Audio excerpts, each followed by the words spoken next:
उन्नाव का एक खबरनवीस हुआ माफियाओं की गोली का शिकार।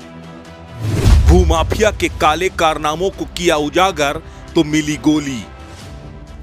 सच लिखने वाले पत्रकार जिंदगी और मौत से जद्दोजहद कर रहा तो भूमाफिया सत्ता के संरक्षण में कर रहा अट्टहास।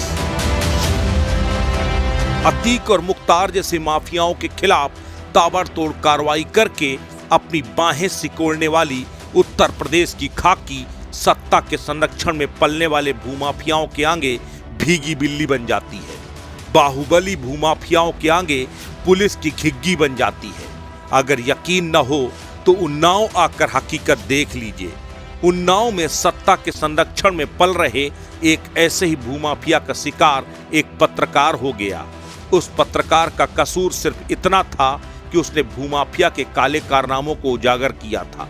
पत्रकार का कसूर सिर्फ इतना था कि उसने सच कहने की हिमाकत की थी। पहले तो उसे धमकियां मिली। धमकियों के खिलाफ पत्रकार ने सूबे के मुख्यमंत्री से लेकर पूर्व मुख्यमंत्री तक सबसे गुहार लगाई। पुलिस की हर चौखट पर माथा टेका, लेकिन सिवाय दुत्कार के उसे कुछ नहीं मिला। आखिर में मनबढ़ भूमाफियाओं ने पत्रकार को अपनी गोली का शिकार बना दिया। आज पीड़ित पत्रकार जिंदगी और मौत से जद्दोजहद कर रहा है। परिवार न्याय की गुहार लगा रहा है। सबसे बड़ी हैरानी की बात यह है कि पत्रकार पर जानलेवा हमला करने वाले आरोपी अब तक सलाखों से बाहर हैं। पुलिस ने मामला तो दर्ज कर लिया, लेकिन किसी को छूने की हिमाकत अब तक नहीं कर सकी। सत्ता नसीनों का बेहद करीबी भूमाफिया अंशु गुप्ता और उसके गुर्गे दीपक सिंह द्वारा जमीनों पर अवैध कब्जे की खबर चलाने पर पत्रकार मन्नू अवस्थी को लगातार जान से मारने की धमकी मिल रही थी। अंशु गुप्ता सदर कोतवाली का टॉप 10 हिस्ट्री सीटर है, जबकि उसका गुर्गा दीपक सिंह पर पिस्टल सप्लाई समेत अन्य आपराधिक मुकदमे दर्ज है।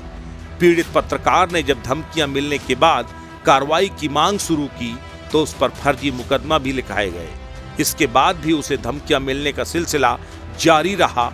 हालांकि सत्ता का करीबी होने के कारण पुलिस आरोपियों पर हाथ डालने के बजाय हाथ पर हाथ धरे बैठी रही। कार्रवाई न होती देख पत्रकार ने सपा सुप्रीमो अखिलेश यादव के सामने भी खुद की हत्या कराए जाने की आशंका जताई थी। को नहीं छीना जा रहा।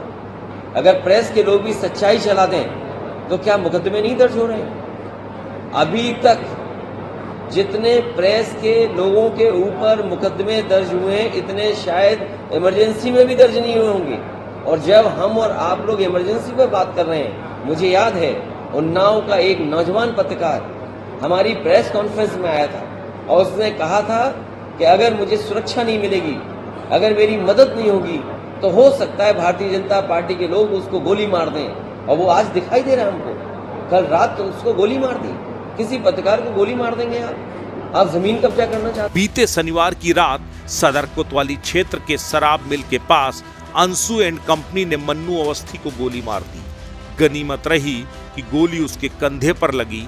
उसकी सूचना मिलते ही पुलिस के कान खड़े हो गए। आनन फानन में पूरा अमला मौके पर पहुंच गया। जांच पड़ताल शुरू की। घायल मन्नू को जिला अस्पताल से तुरंत रेफर कर दिया गया। उसके बाद मन्नू के पिता की तहरीर पर सदर कोतवाली में आरोपी अंशु गुप्ता और उसके साथी दीपक सिंह व अन्य लोगों के खिलाफ जानलेवा हमले समेत अन्य धाराओं में मुकदमा दर्ज कर लिया गया।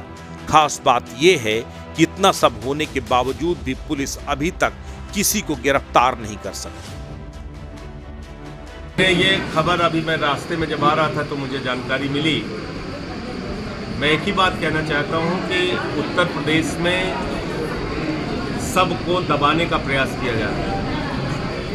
चाहे कोई नेता हो, चाहे पत्रकार हो, चाहे किसान हो, चाहे नौजवान हो, चाहे माताएं बहनें। अब मुझे जो जानकारी मिली कि इस पत्रकार ने सुरक्षा की भी मांग की थी अपने लिए।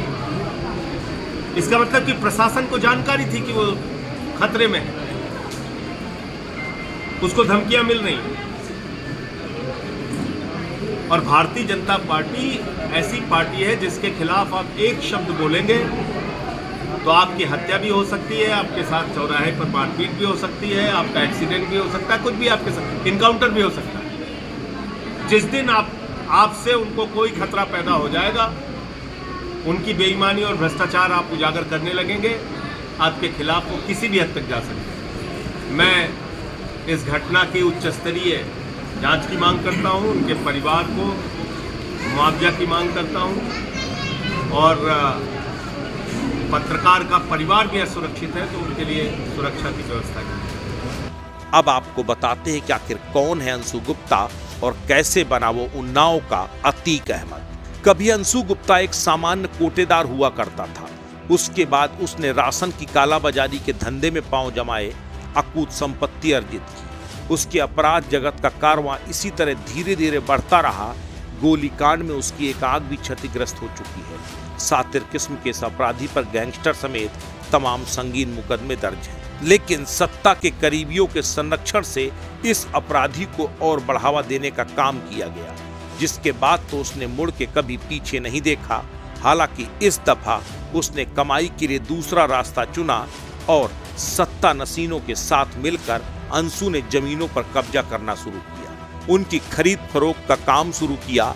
शहर के सबसे क्रीम इलाकों में सर्वाधिक संपत्ति अंशु गुप्ता के ही गैंग के लोग खरीद और बेच रहे हैं। ये बात हम यूं ही नहीं कह रहे, बल्कि इसे अगर सदर क्षेत्र में घूम कर देखा जाए तो हकीकत खुद ब खुद पता चल जाएगी। मौजूदा समय में सातिर ने मथुरा तक अपना संजाल फैला लिया है। समाचार स्टेट के लिए मोना पांडे की रिपोर्ट।